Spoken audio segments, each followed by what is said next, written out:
At ito po guys yung ating project kaninang umaga, at nag-primer muna po tayo dito ng 2 coat full coat. Gawa po kasi ng andami po na itong gasgas ang lalalim, at nag-base color po tayo sa silver, at pagkatapos po nun nag candy yellow po tayo dito para mas lumabas po yung gusto po na kulay ni boss, kasi may sinend po siya sa akin na mugs na ganitong kulay pero chrome po yun.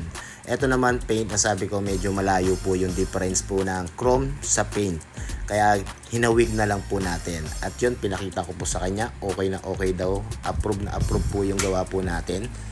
At muli guys, kahit ano, hydrographics, carbon fiber, paint, bahay man, duko barnis, lahat po yan ginagawa po ni Ace Honda.